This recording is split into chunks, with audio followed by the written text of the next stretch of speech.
Well, good afternoon, everybody. I decided to do something I haven't done in a while. Our local store here in Australia, Big W, I have been giving away free books for kids. And I've got two. I've got The Great Barbie Disaster, not connected with Barbie the doll. This is about the barbecue. And this is another one, How to Talk to a Frill-Neck Lizard. Now, which one do I do? I thought, how am I do this one? How to Talk to a Frill-Neck Lizard. Frilly-neck lizards, they are really good. As you see, I've got some of my babies here. I've got two of my tiny ones. I've got Lee. I've got Leaf. I've got Hannah. I've got Jane. I have got Tam. And I've got Beth. And, of course, this fella. Garfield. He's down the bottom. And I've also got someone special. This is my very special teddy bear. I got him in 2005. He's a Christmas teddy bear. So he is my very special teddy bear. I've had him for coming up 14 years after Christmas. I'll be having him for nearly 14 years. He's my special one. So he decided to come and join in. And of course we all know who this little thing is, my little happiness angel. Yes, it's little CC. We all know who CC is. And I've got my rainbow worm at the back looking over the babies. Okay, we are going to read How to Talk to a Frilled Neck Lizard. Okay, chapter 1.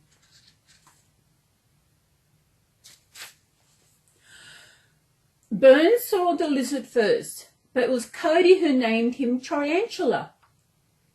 Tarantula? That's a kind of spider, said Bern. Yeah, I know. A really scary spider, said Cody. Ooh, spiders. Frilled neck lizards are scary when they put their frills up and hiss. See? See, babies? The frilly neck lizards. Don't worry, we got none around here. Bern knew that part was true, so he didn't argue. The boys had lived on the family's cattle station all their lives. They'd seen lots of lizards, but Tarantula was the first one to let himself be tamed. They fed him insects out of a steel bowl on the back veranda. Usually all sleeping. See? That's a frilly neck. I don't know if you have in your country, and here he is getting fed. Oh, yeah. The lizard skin was red-brown with flecks of black and yellow and a few dots of white. A line of small spikes rose from his backbone. When he opened his mouth, a long pink tongue wiggled like a worm. One Thursday afternoon, Bern sat on the veranda, finishing a science project for school. Tarantula watched from a sunny spot on the red dust nearby. Cody watched Tarantula. I can tell what he's thinking, you know. He talks to me. Yeah, right. What's he thinking now? That if you're a cockroach, he'd eat you. Ben pushed his brother in the shoulder. Cody pushed back harder, wrestled in the dirt for a while. It's true, though, Cody insisted afterwards.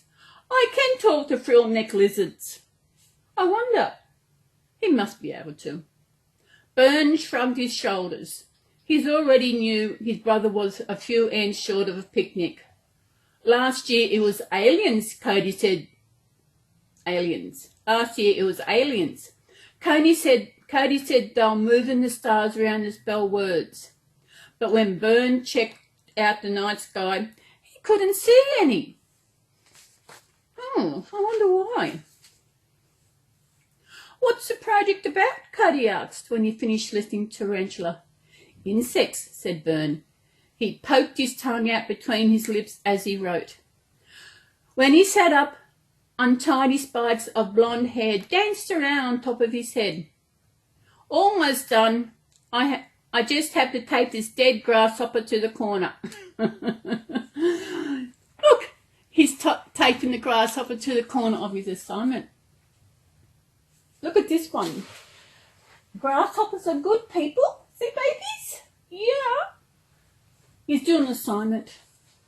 Mr. Perkins at school loves it when you stick things on it. I bet he gives me an A. Cody came to look. Grasshopper has 2 P's, he said. Maybe Tarantula should check your spelling. Bern wasn't the best speller. It was true. He was better at wrestling. He thought about rolling Cody in the dust some more. Boys always fight. Before he could move, though, a rusty ute squeaked and rattled into the yard. Oh, look at him, knocking all the chickens out of the road. See, babies? Look at the old rusty ute. Us Aussies are good for rusty utes, aren't we? Chapter 2. Uncle Mo, I wonder what he wants, said Cody. Something to eat, most likely. That's usually why he turns up. Their uncle's real name was Martin, but that didn't suit a man who only ever wore torn singlets and filthy shorts. He lived near the opal mines, 100 kilometres away, in a caravan with no wheels. There he is. He's an Aussie. Torn shirts. Oh, he's got boots on. He's been out in the opal mines. Hard working, that guy, hasn't he? The boy's mother came out of the house. I suppose you've come down for the lizard races, Mo, she said. Yep. Might even win a few dollars, Uncle Mo said. Any chance of a feed? Bern was watching Uncle Mo head for the kitchen when he saw something strange at the corner of his eye. His science project was on the move. Hey, Tarantula wants your grasshopper, cried Jody. Bern quickly saw that it was worse than that. He'd already taped the grasshopper to the paper. Tarantula was making off with the whole lot. Oh, poor Tarantula must be hungry. Look. See? See, Hannah? Stop him, Bern shouted, and sprang into a run. Cody did the same. The lizard saw 2 giants hurrying towards him, so he did what any lizard would do. He ran. Frillnecks don't run like other lizards or crocodiles or Komodo dragons. All of those reptiles are happy to stay on 4 legs.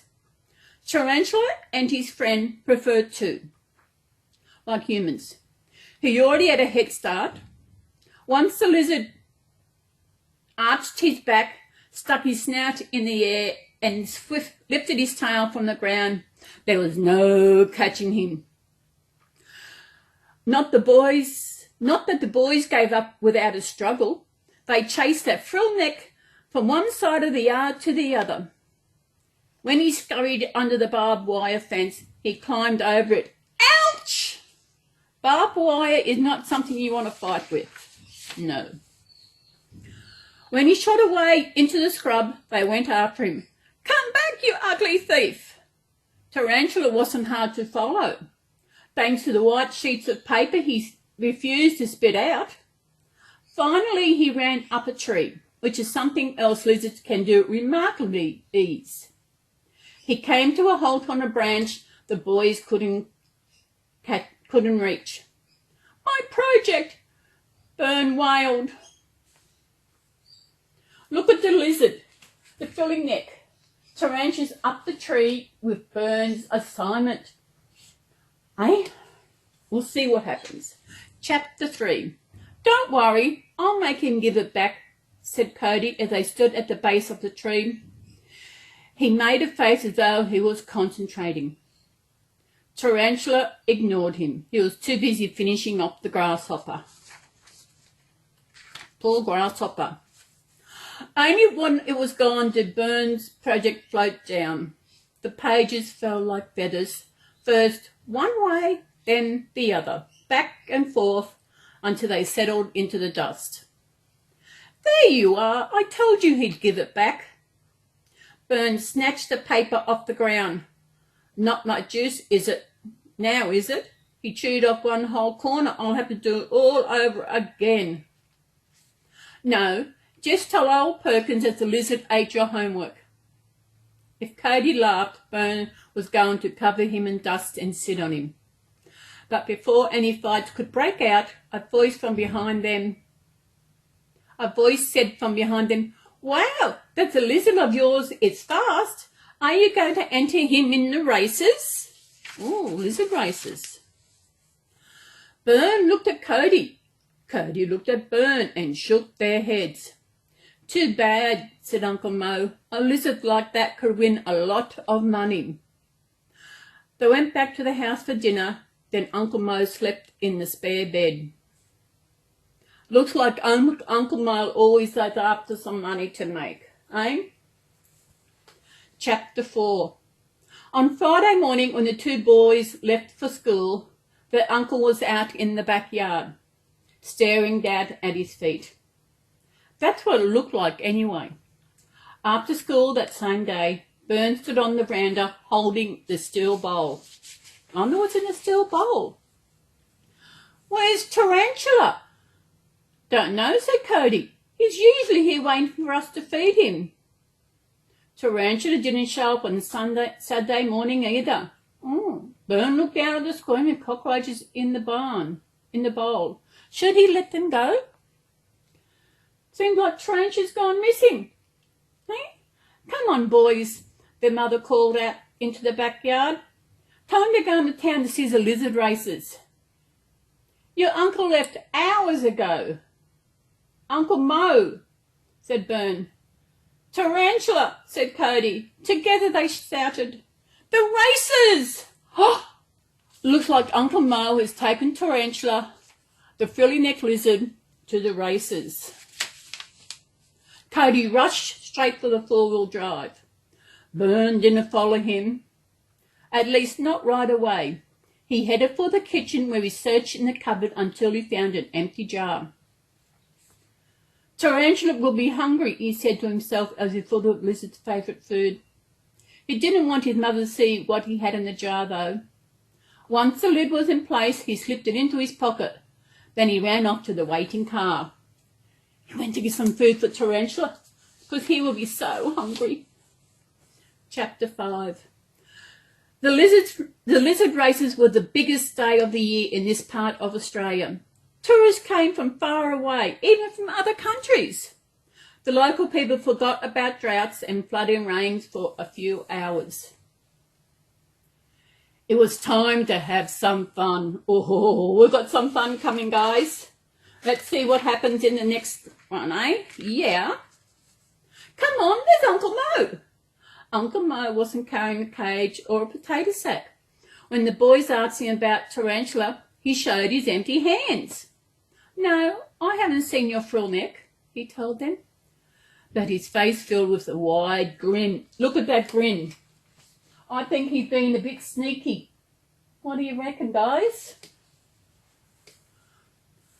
Once he thought they weren't watching him anymore, he joined another man who was holding a battered old shoebox. Tarantula's cooped up in there for sure, said Burn. Yeah, I can hear him calling for help, said Cody, pulling his fingers to his forehead. See, Cody doesn't think that Tarantula can talk to Burn, but Burn thinks he can. Burn was ready to thump his brother by this time. Will you stop with that talking to lizard stuff? He growled. This is serious. But it's true. They began to argue loudly until a man nearby said, Hey, quiet, there's another race starting. When they looked up, Uncle Mo's friend didn't have a shoebox in his hand anymore. They looked around and quickly found Uncle Mo standing at the edge of the racetrack, excitement filling his face where his smile has been. Ooh, a sly grin. Shouts of, "Go, Lightning, go, and get a move on, Farlap," sounded in Burns' ears, but the lizards didn't seem to be listening. Every one of them stood absolutely still in the centre of the circle. The only part of them that moved was their eyes, as they stood in the circling crowd, as they took in the circling crowd that seemed to block any chance of escape. Then even Bern got caught up in excitement. "Come on, Tarantula, run! Look at all the lizards in the circle. They're in a race. See, there they are, all the lizards." "It's no use shouting to him," said Coney from beside him. "I'm the only one who can talk to frill-neck lizards." He put his fingers to his forehead. Concentration filled his face. Out in the middle of the circle, Tarantula didn't budge, but neither did the other lizards. The crowd became restless and began to shift around Bern. Suddenly he couldn't see into the circle. He squeezed sideways through the crowd, searching for a place where grown-ups didn't block his view. He kept moving until he was standing behind Uncle Mo. He craned his neck and pushed forward against his uncle. Something hard dug into his thigh. The glass jar! It broke. The little creatures inside would. An idea came to him faster than a snap of Tarantula's tongue. He looked around for Cody, but he was too far away. Besides, he was watching the race like everyone else. No one was watching him, certainly not Uncle Mo. Bern took the jar out of his pocket and unscrewed the lid. "I wonder what he's going to do with that." The jar, unscrewing the lid. Uncle Mo was standing on the inner edge of the circle. Tarantula could see him easily. Reaching up, Bern tipped the jar over his uncle's shoulder. "Ah, cockroaches!" cried Uncle Mo. He began to hop around, slapping and stamping at the little brown bodies. The people nearby moved quickly away. "Look at him!" "Look at Uncle Mo, got all these cockroaches over him. Do you want to have a look? Look, he got cockroaches all over him. See?" They weren't the only ones to notice Uncle Mo's dance with the little insects. Tarantula's head snapped around. He saw the cockroaches. In an instant, he was up on his hind legs, scooting across the red dust. Oh, lizards must be like sheep, because as soon as one started to run, the rest followed. They were heading straight for Uncle Mo, with Tarantula in the lead. Oh, this is going to be really good. He saw them coming too and took off, still slapping at the cockroach caught in a hole in his singlet. Uncle Mo had spent a lot of his life in the pub. Maybe that's why he headed straight for the door of the public bar. In he went. Moments later, a dozen lizards followed through that same door. Then silence. Ooh, look at the lizards running in. See the lizards? Yeah, I know. Garfield, see the lizards? No, you cannot eat the lizards. They're no good for you. They make you skinny. What's going to happen? What's going to happen? What's going on? Bern expected uproar. He waited along with the rest, straining the ears for any sound at all. Then it came, the faintest hiss. 1 second passed, then 2. But before the count reached 3, the hotel seemed to explode. There was no smoke or fire. Instead, people came bursting out through every door and even the windows. It was like a lizard race for humans. Bern thought to himself afterwards, "Look at them. They're all running out. Look at that, Garfield. Hey? Would you like to go and get the cockroaches? Yeah. What about you, Hannah? Want to get cockroaches? Yeah. No, I don't think so. Cockroaches not for us to eat. Where am I up to? Right. And across the red dirt of the racetrack, down the main road of the little town, and under every thirsty tree that managed to grow nearby, the same sound could be heard. It was a desperate screaming of people suddenly faced with a dozen frightened frill-necked lizards. Oh. Much later, there was an argument over the money Uncle Mo had bet on Tarantula. There was no doubt that he had won the race, but no one thought Uncle Mo deserved to collect his winning. In the end, a bargain was struck. Uncle Mo could have his money, but he had to hand it all over to the hotel owner. It would pay for the broken windows and the damaged doors and the crushed tables and chairs and the smashed glasses and stained carpet. By that time, Bern and Cody were on their way home in the four-wheel drive. Cody was holding a shoebox. "What's in there?" his mother asked. "Our lizard," said Cody. "I called him and he came to me," he said smugly. To Bern, he whispered, "Just like I made him start running after Mo." "If you say so, Cody," his brother answered.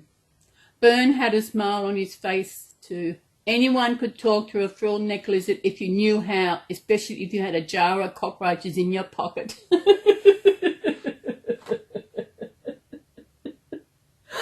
Good old cockroaches. They do come in handy for some. Well, guys, that is the first time I read that book. I had a bit of skip over, but it's the first time I've read that book. And that's it. I thought I'd do a little afternoon story for my babies. Brought some out. We know Jane, as I said before, Hannah. Jane is the Anisculpt by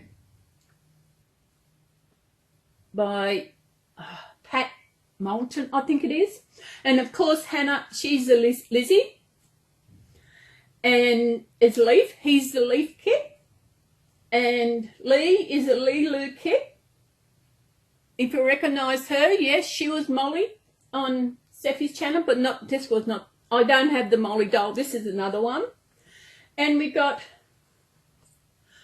little Beth, this was done by Tambry, Steffi and Jackie's daughter.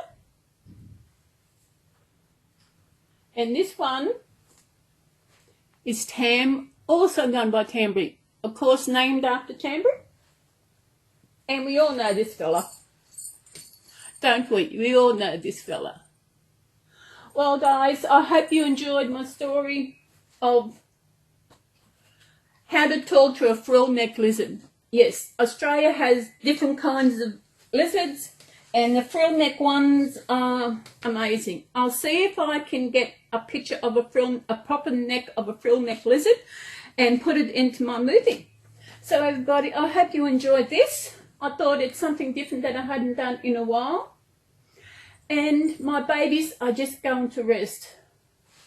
They're all getting hugged, snuggy. Yeah. So people, thank you again for listening to my story. And I will see you again, same time, same channel, next Saturday afternoon for another story. So everybody, have a good day, mate. Bye.